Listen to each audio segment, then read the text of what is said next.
Hello, it's Melanie Moore here, and welcome to Big Vision TV. Hope everyone is well and enjoying the summer. So today I am joined by a very special guest. Now, he's a return guest to Big Vision TV. And I know lots of you have been commenting and messaging me, and some of you may have seen that he took over my Instagram story yesterday. So this episode, a lot of you know, I recently shared, this is my 10-year anniversary in business. And what I was actually just talking about to my guest just now was that I treated the first 5 years of my business a bit like a hobby. It was just something, that I didn't really take that seriously. But when it got to a point in my life that I knew I did have to take things seriously, and I was at this crossroads, it was either, Mel, go big with your business, or go home, or go get a corporate career. Rather go back to my corporate job. And I literally prayed to the universe. I prayed to God for some guidance, because I was at this really quite dire point, financially and in my business, and because I just didn't know what to do next. So I prayed, and I kind of asked, what is my next step? That's, a lot of you would have heard me say many times that if you're ever stuck, just literally take yourself to that quiet place and ask, what is my next step, and wait for the answers to come. Well, the answer came to me in the form of my guest. So I'm going to, without further ado, bring him up to join you, and then we'll continue the story from there. Here he comes. Am I live? You're live. We have Mr. James Wedmore in the house. Hey, let me just start by saying, hearing your story and introducing me, I really appreciate that, because, you know me, I've always been into prayer, visualization, manifestation, law of attraction. Not always, actually, but for a very long time. And I think we've all been, and maybe some of your audience members are there right now, where you're in that place of asking, give me a sign, or you kind of surrender to your circumstances, right? And you're like, what do I do? What should I do? Somebody help me, send me a prayer and send me a solution. And when we're in that, always asking, you get guidance, you get insight, you get new ideas. But most of us never consider that maybe one day we will be the answer to somebody else's prayers. And today, I don't find myself doing too much asking. It's so much more just gratitude and appreciation that I could be the answer to somebody else. And that's, for everybody listening, that's a great place to start, is what's that going to feel like? What's that going to look like when one day there's going to be someone out there, and that one day, by the way, can be here before you know it, where someone else is out there saying, please help me, send me something that can help. And you're the solution to that. You're the answer to that. And that's what really exciting. That's really what drives me today, is the fact that I'm teaching people about business, but the ripple effect that has in their life when their financial circumstances improve, when they get their time back, when they learn how to be more of a confident leader, when they learn how to have more confidence with themselves, and how that has a ripple effect in someone's life is so exciting. And that doesn't have to be reserved for just me or just for Melanie. Anybody listening, that's, if you want it, that's there for you as well. I love that. That's actually made me feel a little bit emotional. I love that. Yeah. So I'm crying just yet, but we'll get you there. We'll get you there. Got me there before. Yeah, I know. So I want to pick up, where I started that story. So we're talking 3 years ago now. It's almost exactly 3 years. And I think it was your first launch of Business by Design. It was August 2016. And yeah, there was a lot going on for me in that time. My dad had just been diagnosed with dementia. I was kind of just suddenly facing life as a single parent, and a lot of responsibility was on my shoulders. But I knew that to go back to the corporate world would meant sacrificing all the freedom and all that stuff. And I thought, no, that's not what I want. And I remember I was watching your that time round, it's before this amazing BizFlix series. It was just 3-part video series. And I think before that, I'd listened to a couple of episodes of the Mind Your Business podcast, which I thoroughly recommend everyone go and listen. And I listened to it and I thought this was a very different approach to business that I'd come across. It was, the woo-woo, but it was also very practical kind of business marketing stuff as well. And I knew from watching the first episode of that first video series, I thought, right, that's it. I don't care how much this program costs. I am in. And I remember listening, and I think you had a Facebook group at the time. And I remember really clearly I had this idea for a course. And it was actually something that my audience had asked for, because obviously everyone knows I do tapping. And with tapping, you can tap on anything, as the tapping community would say. So I said to my audience, what do you want me to create a course on? And everyone was like, abundance. We want tapping into abundance. And it's kind of ironic because I wasn't feeling hugely abundant in my life at that time. And it felt a bit like, oh, who am I to be doing this? And I was away, and it was a divine download from whoever. And this course just poured out of me. And I remember you saying, just keep it simple. I think that was the words I had ringing in my ear. Well, wait, hold on. Let's go back. First of all, how many people were in this group? When you asked this audience, how many people did you ask? The thing is, for a whole year prior to that, I had grown a really big following on Periscope. And I was showing up day after day, doing tapping, pulling angel cards, but I never once made a call to offer, because apart from one-to-one sessions, I had nothing scalable to offer them. Yeah. So they were my audience, and I literally made the beta offer live on Periscope. And I think I had about 60, and plus the existing Facebook group, I think 60 people signed up for my beta program. 60 people joined. And I was one of them. Yes, you were. So you went from nothing to an idea overnight to just putting it out there and getting 60 people. How much did they pay? I don't remember. I know. No, I did a pay what you can afford. What was the most that somebody paid for that? It was you, James. That's crazy, because it's all about abundance, right? And people are like trying to pay as little as possible. I wouldn't recommend that, by the way, guys. Like, Melanie was learning a lot, and the whole pay what you want. People are always going to pay, and we can always talk about pricing, but people are always going to pay as little as possible, Yeah. So I paid the most. You did. $97. Yeah. No, I think you rounded it up to 100. Okay, $100. Yeah. What? No one paid more than that? No, I think on average it was about 50 to 60 pounds. I think it was. So yeah, that was the average, and I was happy with that. I can't even work out the maths now what that is, but whatever it was. I mean, it's at least $3,000. Yeah, I recouped my investment in BBD in a week. And I hadn't even created the course. I literally got people together in a Facebook group. I had a PayPal button, and that was that. So easy. Yeah. So simple. It's not easy. We make it hard, right? We all get in our head and make it hard. It's up to you how easy you want to make it.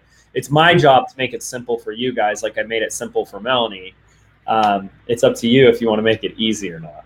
Yeah. And I never considered myself to be an entrepreneur. What I always have been is a daydreamer. And I remember growing up, people said, have my head in the clouds. I was, Dolly daydream. And so maybe that was the big, I would dream big, but not necessarily know what I was going to do with that dream. But, and I think when I speak to people now, I have this gift. I can see a vision for them. They tell me what they do, and I can absolutely see where they could take that. Even people like my brother, sometimes I speak to my brother. I know that there's some amazing things that he could do, but he's just kind of, I hope he's watching, that I want him to kind of, just be a bit braver and take some action. But, what would you say to the people out there who want to do something but they're a bit scared, but they have an idea? Get rid of the buts in your life. That's what it is for most people, right? It's like, I want to, but. And so what that is, at the most simplistic version, is first and foremost, is It's a battle, a war that's being waged between your heart and your head. Your heart is telling you what you want. Desire is an emotion, it's a feeling, and it's coming from your heart. We could also say it's coming from your higher self. It's trying to tell you something. It's trying to tell you what's best for you. Like, I want to do this thing. And so we have this initial, that's always the first thing we receive, right? I want to. And then we go right up to our head, because our entire life we've been told that it's really important to be very intellectual and smart. And so what you do is you have this other part of you that comes up with this amazing argument, very sound, rational, logical argument why what you truly want in this life, this precious life of yours, couldn't be possible. The timing, there's no support, even just like, I don't know how. What? Yeah. Wait a second.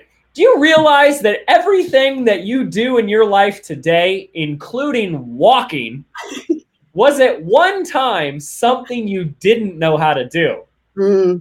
Everything we start. If you play an instrument, at one point in time, you didn't know how to play, right? If you ride a bike and you know how to swim, at one point, you didn't know how to do those things. That is fact. You did not come out of the womb knowing how to walk, ride bikes, play instruments, and do all the things that you know how to do today. So why is this any different? And the answer is, it's not. It's not. It's just, as we get older, we get more like scaredy cat. I mean, really, we do. You know, it's like we should learn to be a kid again. So there's this battle on between your heart and your head. And everyone listening already knows that the heart is never wrong. The heart's never wrong, right? It's the head, it's that ego, it's that fear that's trying to talk us out because it's trying to protect us, it's trying to keep us safe. And the problem with this business, you know, that we're talking about, the real conversation we're having here, like Melanie taking her gifts and getting paid to help people. Like, boom, I'm gonna make $3,000-$4,000 in a week helping people. You know, the problem with this business is that there's something it requires of you. There is a prerequisite, if you will. It takes being exposed. Like, you have to put yourself out there. People are going to see you. People are going to judge you. They're going to criticize you. Yeah. And I realized how much I was being driven by that fear for years. For years, I was like, wow, I really care what strangers on the internet think of me. It's very important that the entire world, 7.5 billion people, like me. It's not even strangers on the internet, though, as well. It's people around you. You worry. Oh, yeah, like your old coworkers and your friends and family. What is that Melanie doing up there? You know? Oh, my goodness. You know, we can't live our best lives because it's very important that we look good for our friends and our family, right? Look, the people that love you the most, you shouldn't care what they think because they love you no matter what you do, right? And everybody else, you know, they can go, you know, do whatever they want to do, right? So this business that we have is, in my opinion, very strong opinion, because I've been doing this for 12 years, is the most simple business, lowest barrier of entry business out there on the planet. You know, Melanie got started without an email list. She'd just been hopping on Periscope on her phone for a year and had a little bit of an audience, didn't have a product, didn't have a sales page, didn't do a launch, didn't have a tech background, and just said, here's what I've got. Here's what it will do for you. Here's the PayPal link to go get it. Got probably made 100 mistakes, including pay what you want. Still, with all those mistakes, made over Now, let me just ask you, who would like to make $3,000 extra this week in their business with going live on Facebook Live or something, right? This is at your fingertips. This is so possible. This is so simple. And with the tech and the training and the type of stuff I'm going to teach you how to do, it's never been easier and more simple than this moment in life right now, this point in history. Yeah.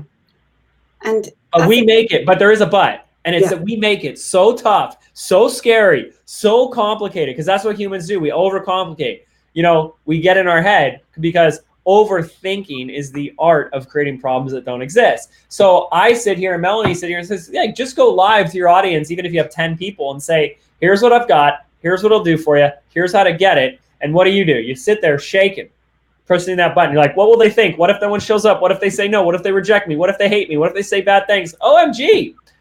And in 12 years, and I think Melanie can agree to this in her experience, no one yet has reached through the computer screen or the iPhone screen, punched me in the face. You know, my life has never been in danger. There are people that don't like me. As long as my wife likes me, I'm a pretty happy camper. That's really all I need in my life to be okay. And I keep going and I keep growing. And so you want to sit there and consider how much it's costing you to let these fears run your life. Isn't it more important that you focus on the help that you can have, the difference you can make in someone's life, how you can be of service, how you can be of impact, instead of wasting your time and your energy worrying what others are thinking of you? Yeah, couldn't agree more. And I think I faced one of my fears square in the eye during my recent launch, and it was haters on the internet. And I think maybe a couple of years ago, nasty comments online would have just sent me into a complete, right, that's it, I'm just not doing this anymore. But obviously doing, and I think it was something you shared prior to that you're never going to get everyone to like you, ever. No. Even Oprah has hated. Why would you want everyone to like you? Do you want serial killers to like you? Do you want prison inmates to like you, right? We don't want everyone to like us. There are people that do you want scam artists to like you, right? Do you want people that think that law of attraction and visualizing and manifesting is the biggest, nonsense? Do you want them to like you? No, we don't. We actually don't want everyone to like us. If you really think about it, we really don't. And the good news is, just to free everybody from this once and for all, if you're truly committed to helping people, like if that's something that's driving you, you're in such good luck. Because first and foremost, I'm very clear, I don't need anyone to like me in order for me to help them. Like, we don't need to be friends. You don't need to think I'm cool or hip in order for me to help you. And when you're driven by that need for service, then you can just let go of that need to be liked by everybody and just start helping people. You know what I mean? So I think we're eliminating quite a few fears, hopefully one by one, letting go of what other people think, letting go of the tech stuff. I seriously did not. And here's the thing, I hope we are, but you can hold on to them if you want. See, I'm not here to tell people what to do with their lives, but it's kind of one or the other. It's like, live your best life, make a ton of money, help a lot of people, or hold on to all these fears. It's one or the other. I'd love to ask the audience quickly, are there any other fears, anyone watching now or on the replay, that, are holding you back from putting yourself out there in the world? I'd love to speak to all these fears, especially now when we're both here live on. And I think between us, we probably had them all. For me, I think the tech fear was quite a big thing. Because I remember when I worked with my first business coach and she started talking about conversions and landing pages. In the meantime, I was kind of doing reflexology and Reiki treatments at home, and she's talking to me about this stuff, and I'm like, I do not know what you're talking about. And I think even when I started BBD and we were doing launch debriefs, I think I just about worked out how to do a proper launch debrief now. I've got my numbers. I will present one soon, but that was just like, I don't get it, because okay, so I did the first launch. And then when I kind of got it, what in my head was slick and fancy, and I launched it, oh my God, did I feel like the biggest failure in the internet. And then I just wanted to crawl under a rock and hide, because I thought, yes, I'd had all this early success. Now I've made it slick and fancy. And now it's like, okay. But then I think when you and then maybe it's my next launch again, which, again, wasn't the big 6-figure launch for, I don't think it was even barely 5 figures. And you actually talked me through the numbers. You said, actually, Mel, they're not bad numbers. You just need, to get to more people. But for me, you just look at 1 + 1, and then you make like 27 when it comes to the thing is I'm glad you bring this up, because there's a lot of people that want to start a business and then tell these stories of like, I'm not a numbers person. And that's just a story you're telling yourself. What does that even mean? I'm not a numbers person. Like, I don't have to help my son with his maths homework. I mean, is that saying, are we saying though that like you can't use a calculator? Like if I said, hey, what's 20 × 15? You couldn't pull out a calculator and do the math on that. I think everyone who's an adult, able-bodied adult, knows how to use a calculator, right? And the thing is this is a story you've been telling yourself. If this is you saying, I'm not a numbers person. Since you were a kid, you got a bad test grade in your math class, and the teacher said you're not a math boy, and you just decided for the rest of your life, I'm not a numbers person. It's not true. It's a 7-year-old's decision about your life, and you're an adult now. And the fact is that business is numbers. Business is numbers. When people talk about growing their business, what do you think they're talking about growing? Numbers, sales, revenue, profit, leads. These are all measurable things. And you can't grow what you can't measure. So if you're not measuring, how do you know if you grow? You don't. It's, well, I can kind of feel it. I'm all about feelings, but feelings can mislead you. Just like Melanie described, she didn't look at her numbers, and so she felt like she was doing a bad job. We looked at the numbers, and the beautiful thing about the numbers is numbers don't lie. Emotions can deceive us because we're humans and we distort our reality, and that distortion can cause a negative emotion. But numbers are neutral. Numbers tell us the full story. So when she shows me the numbers and it's like, Melanie, you might not have made, $100,000, but your conversion rates are through the roof. That's a really good sign. That's not me saying that. That's the numbers saying that, And like that just frees us all up. And so what we're really getting at here is how much of our humanness we bring into our business, we internalize, we make stories, we get so emotional. And I totally get it because I've been there. But there's a way out of that, because if you stay doing that, it's going to keep you stuck and most likely broke. And a lot of it is about having the simple structure of knowing the right numbers, what to look at, and being able to interpret that information accurately. And I can't tell you how important that is. Like, to have a few key metrics that that are like indicators that you're looking at consistently. What you focus on grows. What you give your energy to expands. So you get in your car, one of the first things you do is you look at how much gas you have.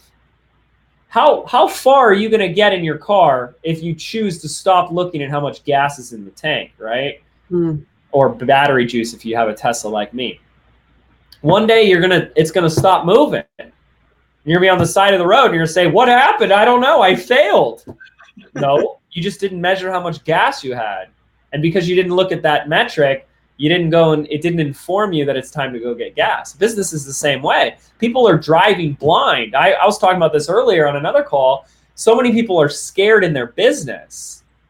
Well, if I put you in the driver's seat of a car and put a blindfold around your eyes and said drive, even if you had 20 years, 30 years experience driving, you'd be scared too, right? You'd be scared to drive a car out in the public roads with a blindfold on. And quite frankly, that's what a lot of people are doing in their business. They're driving blind. I did that. Absolutely. I really did. Yeah. Yeah. But luckily, I have taken the blinders off now, and I am willing to look at the numbers. And so it's absolutely true. You cannot grow what you can't measure. But also, I think there's the piece about building foundations for business. Well, this could be the question that Marcia has mentioned here, that her fear, I believe she said, is, where's it gone?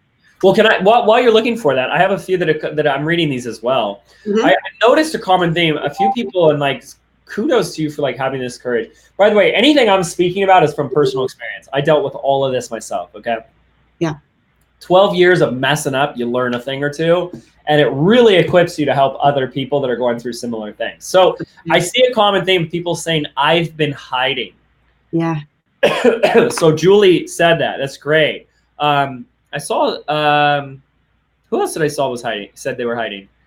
I thought I saw one or two more, right? So here's my question. For those saying I'm hiding, let me ask you this. And if you could reply in the comments, what are you hiding from? I want to know, what are you hiding from? Like I play games with my little 3-year-old nephew, and all the time he goes, let's go hide. And I go, from who? And he goes, from mom and dad. And I'm like, okay. And we just like go in a closet and stuff, right? For like 10 minutes and we have a blast, right? But we say in our adult life business, I'm hiding. What are we hiding from? And that's really important that we look at that and see what that is. Anyways, I'll let you get back to that question that you were looking at. I think Marcia said about systems as well. So, and again, this was something for me.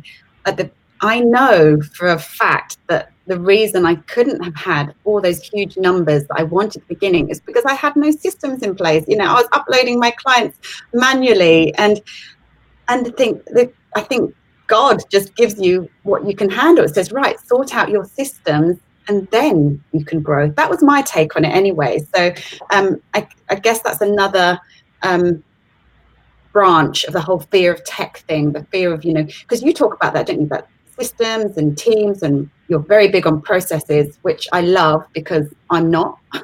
Yeah, it's a very simple thing. Like, I mean, it comes down to this. We want to start a business. A lot of people do, a lot of benefits, but most people just don't know how. They don't have the first clue, because all we've really been taught is how to be a good, hardworking employee. And the rules of entrepreneurship are very different than the rules of being an employee. One of which feels very counterintuitive is the idea that the more structure you put into your business, the more freedom you'll get back in your life. The more structure means the more systems, the more process, team, all of that dialed in gives you your freedom back. And that's like, oh, I don't want to do that. And so what people do instead is they just react. They make their inbox their to-do list. Whatever fire they got to go put out today becomes their number one priority. And then they're constantly busy. They're overworked. They only put their attention on the reactive, low-value activities. And as a result, they don't really make a lot of money. And, I like to put a stop to all that. I want to be the person that puts that structure in your business. We just created a new process for our new Business by Design members. So if there's anybody here who's an alumni of BBD, because I recognize a few people like Michelle and Alon who are here, and Nicole, we have a ton of new processes coming. One of which is called the Ultimate Landing Page Process. I called it the perfect landing page process. So, we all need like landing pages, right? If you want to send people somewhere and, get a landing page up. And I've seen people spend 3 weeks getting a landing page. Okay, I'll go do that. And then they just like spend weeks doing it. It's like, that's 3 weeks of your life gone. Yeah. And so one of the things that we like to do, whether it's a landing page or a sales page or whatever, like these essential things that you need in your business, but just because your business needs them doesn't mean it needs to be done by you. We've created step-by-step processes that you can literally hand it over to a part-time virtual assistant, which, yes, we have processes on how to find VAs for a few dollars an hour, and they can go through it step-by-step with no experience, and they can build the perfect landing page for you. And they can do it in 3-4 hours. So that's $3, $6, $9, $12 US dollars. And then you get it the day or two later. Yeah. And it's like, that is magic. And those are the type of business owners that go on to do great things, because they're not wasting 3 weeks building a landing page, right? Someone's going to do it for you. So that's the type of stuff we geek out on. I've got a confession to make. So when I first signed up for BBD, the version of BBD, I don't know, what are we on now? Version 4? 4, yeah. Well, I was watching version 1 for a while, and then I think I missed. Anyway, so when I looked again about a year ago, I thought, oh my God, was all this stuff in here all along, and I didn't even know. Yeah. And even kind of like there was whole the automation, because that was what I was working on. Oh my freaking goodness. This was here the whole time. How did I not know this? And I see Alon's here, and I remember talking to Alon. I think it was last time I was in Laguna, and we were talking about the program. And he's like, I don't know, I haven't watched it. I just give it to my VA to do. Yes. Yes. So got it right. So he's just like, I know, I haven't watched that module. I just hand it over. That, to me, this is like, you know, it's BBDA, Business by Design isn't a course. It's a program, but it is like, when I hear things like that, that's like music to my ears. It's the only program that I don't want I want everyone to join, and I want no one to go through. Like, it sounds so silly, but it's like, no, it's when you can hand it off to somebody and get your time back, so you can spend more time in your genius zone. See, you didn't start a business, whether you're wanting to or already are. So you're like, please, can I do hours of programming? Please, can I do a bunch of stuff I hate? Please, can I answer a bunch of emails and customer support and a bunch of technicals? Please, can I reformat my About Me page and try to learn how to make a logo? And no, that's not what you envisioned in your mind. You envision doing something that lights you up. You're like, oh, I just see me doing this. I see this. And it's like, is that your reality? Is that what you're doing? If you are, that's awesome, because then you really have created your business by your own design. But most of us, it's like, oh, I get to do that for like 10 minutes a day, maybe 1 hour a day, maybe 1 hour a week, like most likely, right? And this is about that structure piece, is about giving you your time, your freedom back. And I can't stress like enough how important this is, because what we've also been ingrained in a society is to value money more than time. And that is ludicrously bonkers. I'll tell you this right now, and make this promise, and for the people who take this on and you're actually open to this, when you value your time more than you value your money, you will find yourself having plenty of both. When you value your time more than you value money, you'll find yourself having plenty of both. See, what most people are doing is they're sitting there saying, okay, this is going to cost this, and like, oh, no. And they hold on to the money they have so tight. And they're like, I'll just spend 3 weeks doing it myself. You never get those 3 weeks back. That time is gone. But money, tapping into abundance, is an absolute abundance, replenishable resource. And as entrepreneurs, the more you focus on getting your time back and valuing your time, you realize the more you really have the ability to create money on demand. Do you know there are over 1,070 millionaires being created every single day? I've been doing this for 12 years. I learned from other people that were doing this 12 years ago. And in all those 12 years of experience of being immersed and obsessed in this industry, not only are we making more money than we ever have, but I'm seeing more people in this industry making more money than ever before. Like, it is booming. The opportunities are everywhere. Abundance is our birthright, and it's right in front of us. But how are you expected to tap into that abundance when you're sitting there coming from a lack perspective saying, oh, no, I don't want to spend $12 to get someone else to do it. I'll spend all day, not just all day of my time, but burn myself out, get frustrated, get annoyed, end up hating the process just to save $12. The fact of the matter is, if you spend 90% of your day, if not 100% of your day, doing things in your business that don't make any money, how are you expected to make any? Yeah. And, I've always loved the little Jamesisms that, changed over the years. But my new favorite was, tell me. My success is inevitable. That's 2016 now. But my favorite one is the less I do, the more I make. Oh, so good. It's so good. Let's all say that. Like, say that out loud. Even if you're in a coffee shop, like, turn to the person next to you and be like, yo, the less I do, the more I make. Money doesn't come from doing. And most of your doing is getting you out of alignment. It's bogging you down. It's making you angry and upset and impatient and frustrated. Money doesn't come when you're in that frequency and that state of, oh, I hate this sucks. No, money comes when you're aligned and you're happy and you're full of joy and at peace, and you've removed fear from your life. That's when money comes in. Yeah, absolutely. So one of the things I wanted to ask you was the shifts in mindset that, especially not even you in the last year, because okay, I've seen you grow. I've only known you since 2016. I didn't know who you were 2 weeks before I bought Business by Design. Yeah.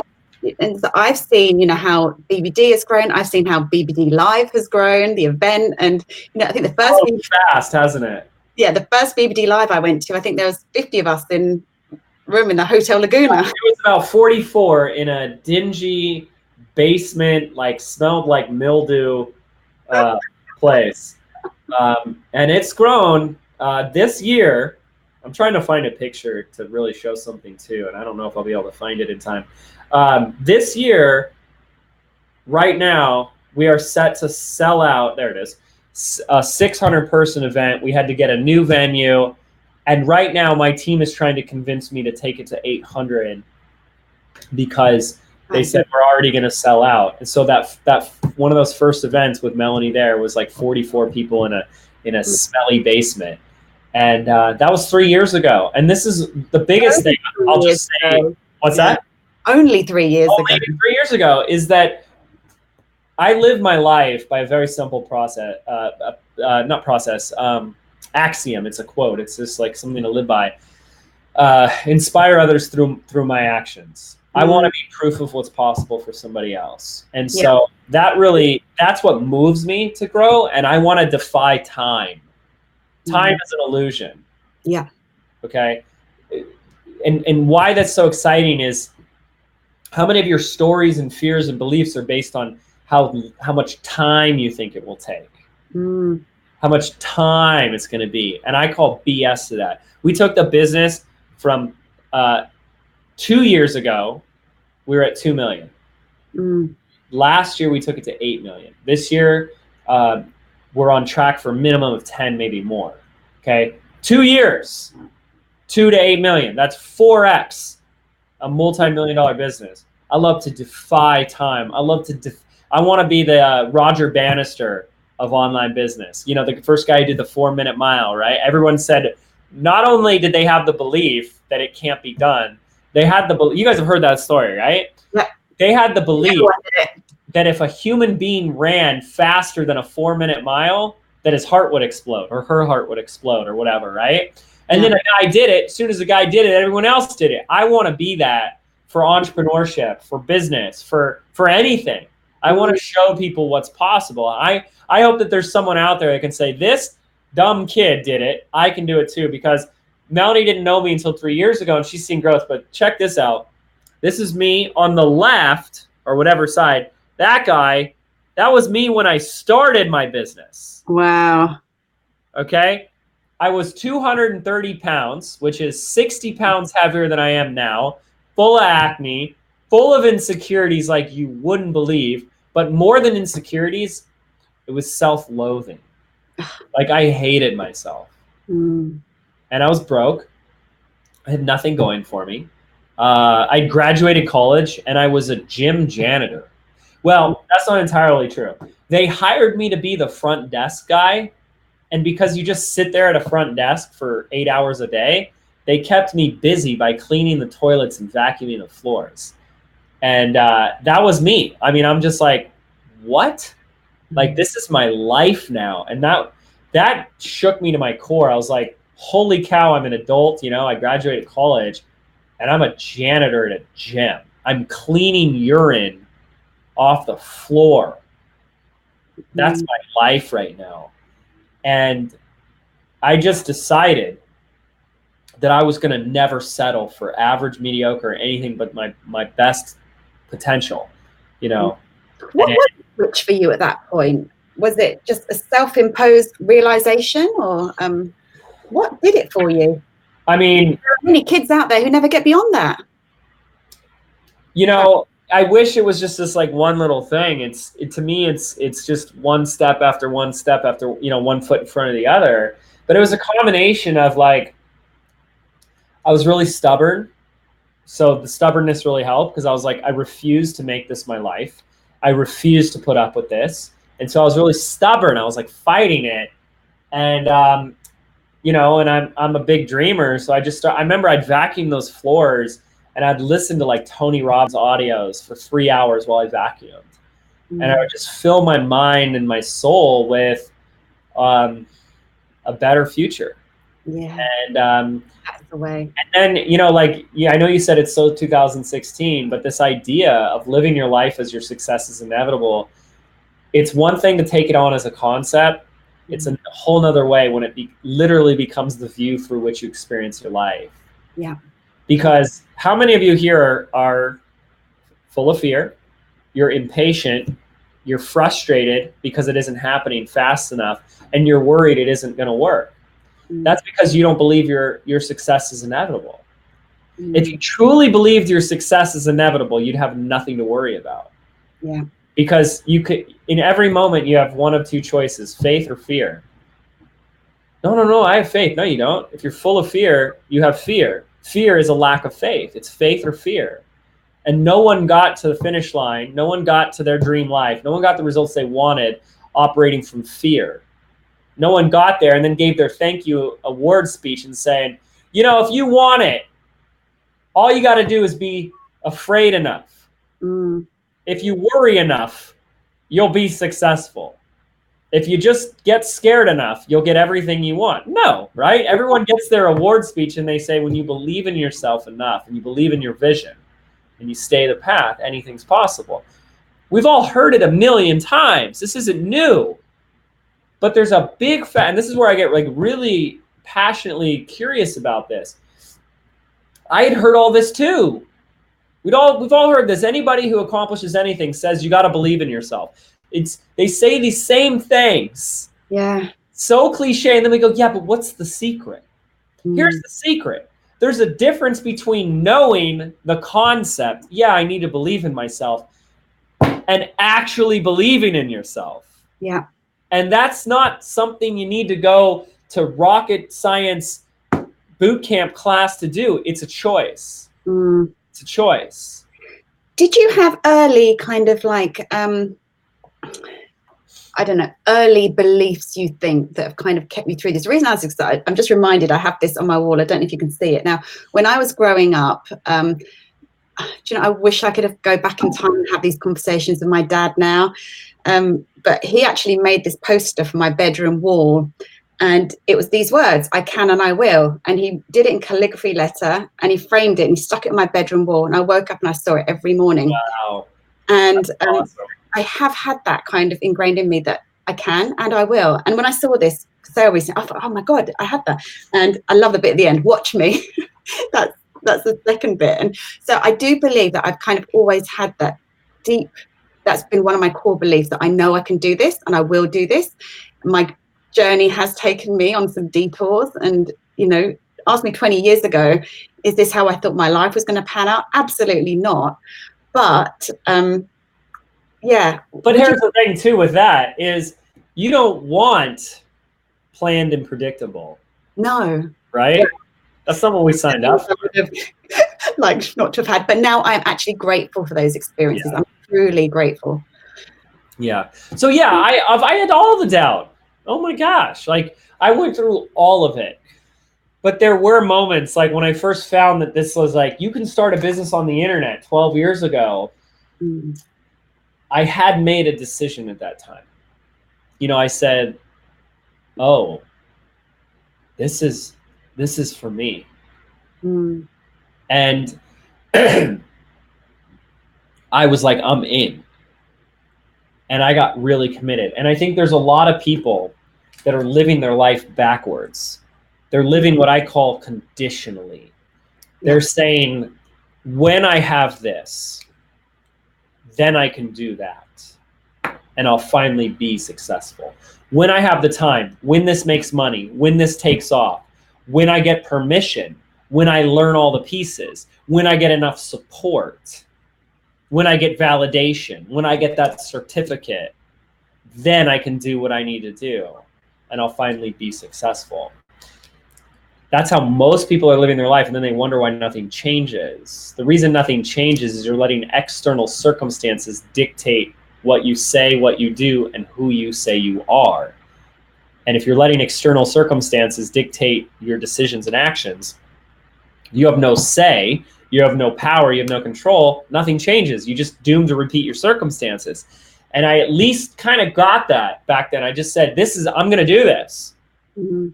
Come hell or high water. And if you're sitting there, what I really want people to get is, if you're sitting there going like, well, I'll try this, and if it works, I'll do it. It doesn't work that way. That's like saying, all right, I'll marry you, but if I'm not happy, I'm just going to back out. No, that marriage takes a commitment. It's like a decision to do, like, let's just do whatever it takes, right? And you got to do that in business. You got to do that with your vision. You got to do that with your future. You got to decide that. And I at least did that, period. Then I realized I had a lot of expectations. Like, I thought it was going to happen overnight. I thought it would be easy. I didn't know that I didn't know what I was doing. And so it took longer. And I struggled, and I realized, wow, I had a lot of fears. I had a lot of my own stuff. And as a result, I actually struggled for 5 years, 4.5. Like, broke, moved back in with my parents. I was telling somebody recently, and they said that really meant a lot that I said this. 4 years into this, my income for the year was $22,000 US. That's below the national poverty line. 4 years, barely hit $22,000. And, you know, and obviously today we're growing extraordinarily fast. Like, what we do 4 years today versus 4 years then. So what was the jump? 22, then? Oh, then I went to... didn't you have your crazy launch? Yeah, then I went to, like, take home was like 120,000 the next year. Yeah, that was, and then it was like, I kind of kept doubling that. So then I did 200, and then I did 400, then or like 370. And then there's a whole nother thing that happened, which we can get into if you like. But then we tripled and hit a little more than tripled and hit 1 million in 1 year. And then it's just been like growing, because it's just like, you know, new level, new devil, and it's constantly learning. You know, entrepreneurship is an inside job, and but you know, my point is that my journey was a long one. I just made about every mistake, had about every single fear, just about, in the book. And I really, like, I think such a big part of my mission today is to help shorten that learning curve for anybody else who's serious about this. You know, this isn't, I don't talk to the dabbler, you know. But if you're serious about this and you're all in, let's freaking do this. And I want to shorten that learning curve so it's not as bad as mine was, you know. Yeah, no, because business by design wouldn't have been right for me 8 years ago, because I was in the whole, this is a hobby. However, I wish I'd known that it didn't have to be a hobby then. And I think there are lots of people out there lots of mums especially, that we treat our businesses as a hobby. We have got all these 1,000,001 things to do as a parent, but actually it is so possible to do both. And clearly you're doing a hobby because it's something you love already. And tell us you've got some really weird and wonderful niches, haven't you, within BVD? Oh my goodness. Oh gosh, where do I begin? So, yeah, I mean, people are building multiple 6, 7-figure businesses in the most amazing and bizarre niches imaginable.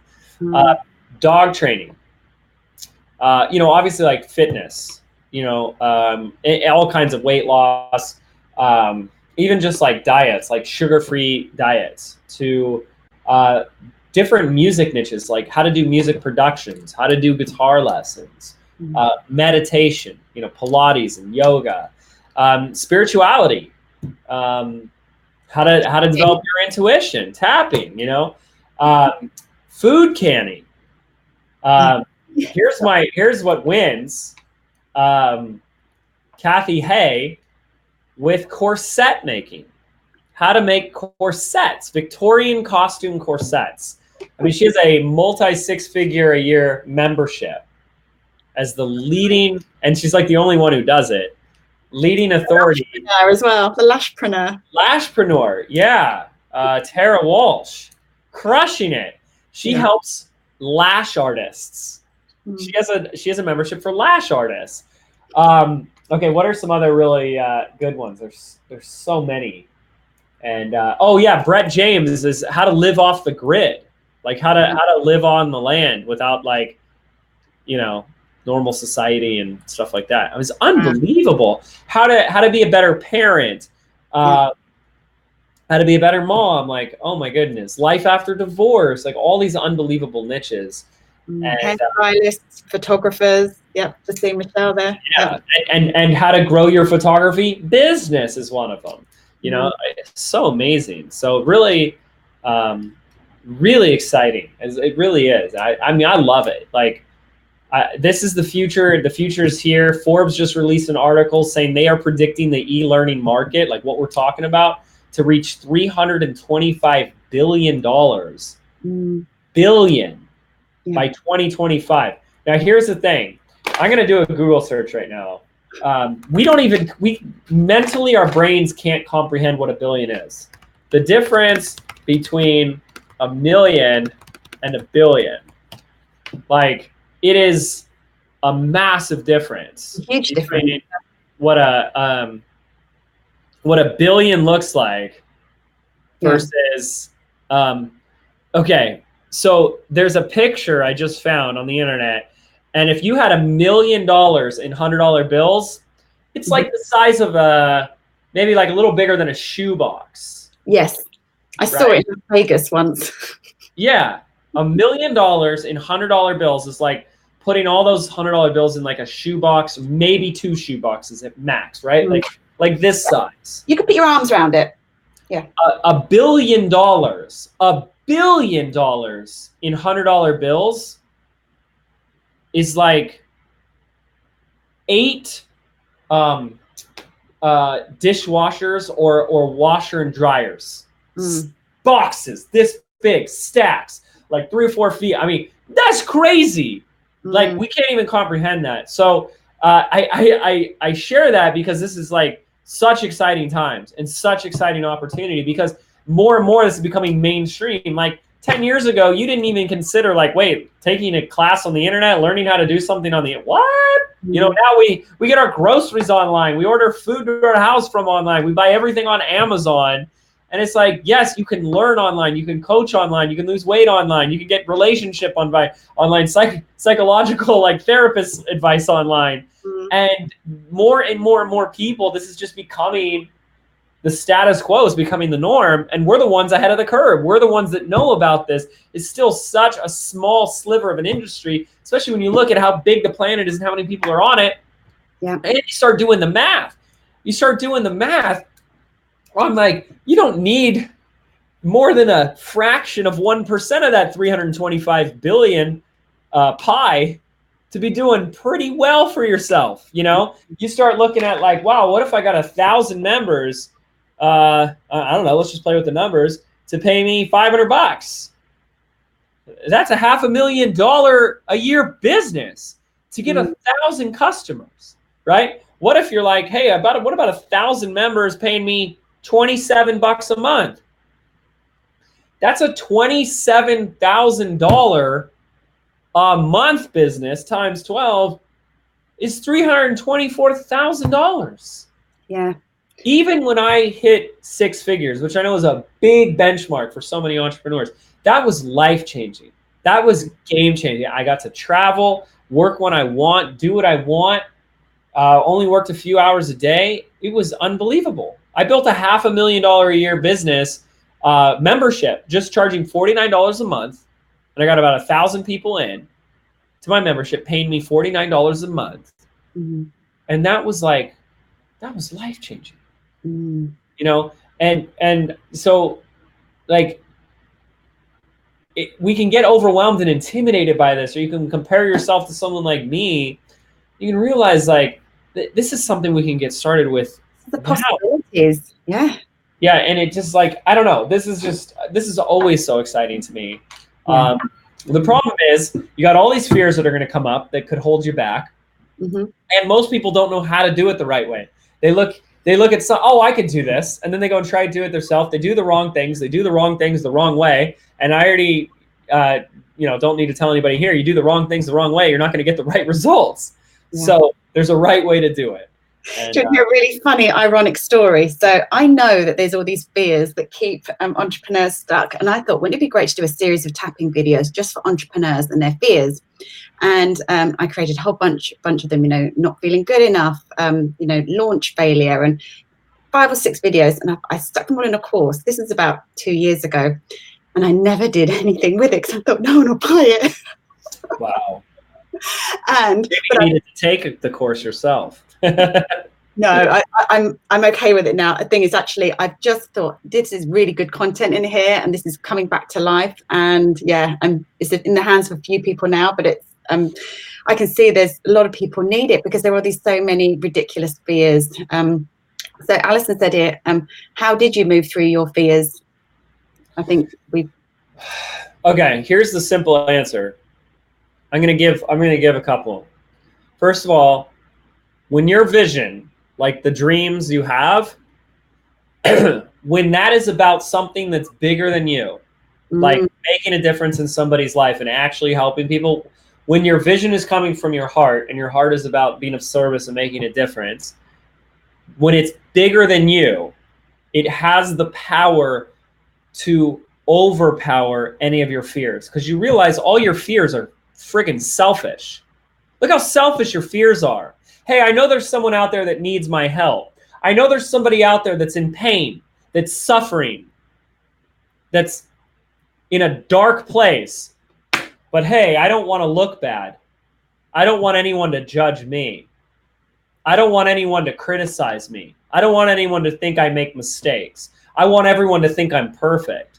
That's so selfish. I'm sorry, it is. Mm-hmm. And I was selfish for a really long time. I was like, I need to look good. I need everyone to like me. So step 1 is when you make what you're doing bigger than you, because it is bigger than you, and you step into that and you operate from that place of service, who the heck cares what someone thinks of you? If there's someone drowning out in the middle of the ocean, excuse me, if there's someone out there drowning in the middle of the ocean, are you not going to save their life because you're worried about how you look? Of course not. You're going to go save them. That's exactly what's at stake here. That's exactly what's at stake. So that's the first piece. Make your vision bigger than you. The second thing, you guys are all here right now because you have fears. You're afraid of what you think, you're afraid of the criticism, the judgment. You all shared it. Have you ever considered, with all the people that are on live, all sharing that same commonality, that we're not the only ones with those fears?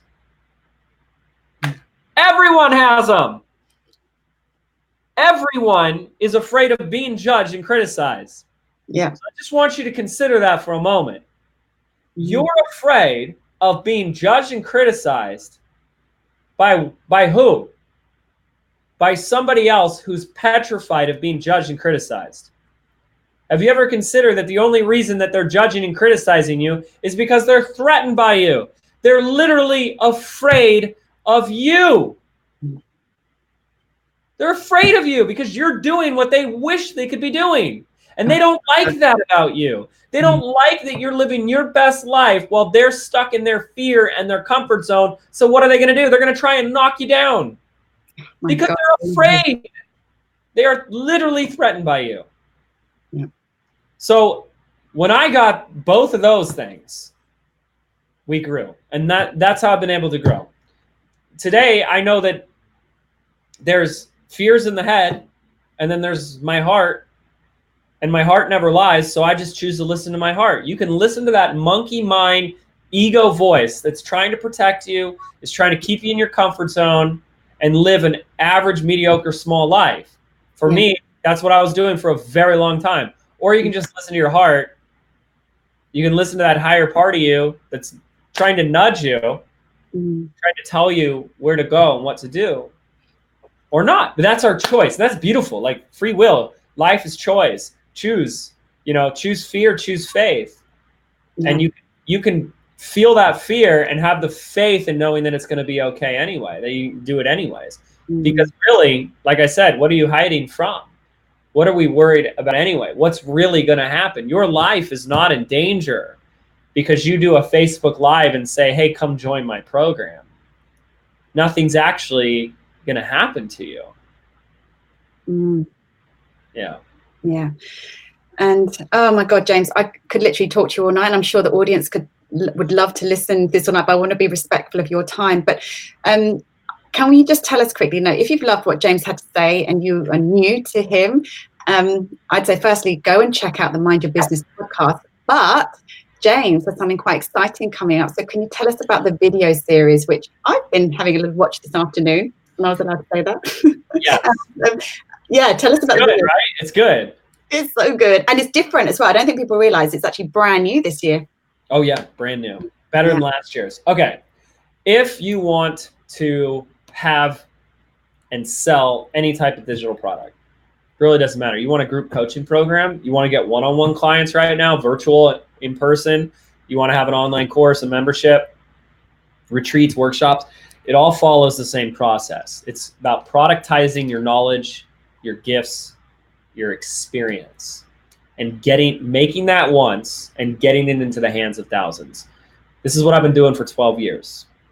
First 4 years, I struggled, made every mistake in the book. Today, I've had the privilege and opportunity to work with a lot of entrepreneurs who are some of today's biggest leaders and authorities and influencers that you look up to. So I want to show you how to do it. 5 steps, 5 things you need. And that's what the series is called. Now, well, that's what it's about. What it's called is The Rise of the Digital CEO. Now, the reason it's called The Rise of the Digital CEO is because I'm asking entrepreneurs out there to step up into a new role, to not be the entrepreneur, because the entrepreneur is the one that's always seeking the new idea, the new opportunity. What's quick win? What's fun and exciting today? They're always chasing the shiny red object. And I'm looking for committed, inner-driven entrepreneurs that want the discipline and dedication to actually fulfill on their dreams, their vision, their goals. And so what we're clear on is the results you want in your business are determined by the role you fill. The role you fill in your business is what's determining the results you receive. And most people are in the wrong role. So we want to change all of that. It's called The Rise of the Digital CEO. It's going to basically pull back the curtain, show you how we built our online business and how you can get started doing the same. You're going to love it. We had a blast making it. It's very entertaining and engaging, as well as informative. I will warn you, it's going to go against the grain of 90% of the stuff you've heard out there. So we do business very differently here, very differently. So I am going to ask that you come with an open mind and an open heart. Stay coachable to learn new ideas. I love it.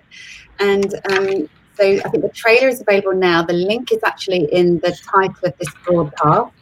So I think and the thing is, you can watch it Netflix style. It's called, James called it BizFlix. So you don't, that's the thing, I hate that. When you watch one, it's all drip fed to you day after day. You can sit and binge watch it in a couple of hours. Yeah.